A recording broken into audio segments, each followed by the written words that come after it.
नमस्ते मित्रांनो, ठरलं तर मग या मालिकेच्या होणाऱ्या 1 सप्टेंबरच्या भागामध्ये आपल्याला असं पाहायला मिळणार आहे की इकडे दहीहंडी फोडण्यासाठी सगळेजण सज्ज झालेले असतात। दहीहंडी उत्सव सुरू असतो त्याच वेळेस प्रतिमा अचानक गायब होते। त्यामुळे चैतन्य आणि अर्जुन सगळीकडे प्रतिमात्या असं करत प्रतिमाला शोधत असतात।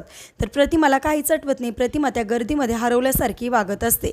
काही गुंड प्रतिमाचा पाठलाग करत असतात। तर इकडे सायली सुद्धा हॉस्पिटलमध्ये जीवन मरणाशी लढत असते।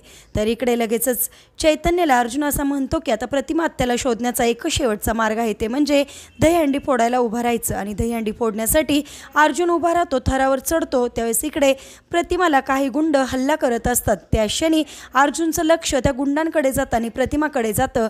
त्याच वेळेस अर्जुन दहीहंडी फोडताना त्याला प्रतिमा दिसते आणि तो म्हणतो प्रतिमा आत्या। तर काही गुंड इकडे प्रतिमावर जीव घेणं हल्ला करत असतात। त्या क्षणी आता सगळं काही अर्जुन ऐनवेळी थांबवणार आणि प्रतिमाला हॉस्पिटलमध्ये घेऊन येऊन इकडे सायलीचा सुद्धा जीव वाचवत असताना आपल्याला पाहायला मिळणार। असेच मालिकेच्या पुढील अपडेटसाठी तुम्ही आपल्या रंजक मराठी चॅनलला नक्की सबस्क्राईब करा। थँक्यू।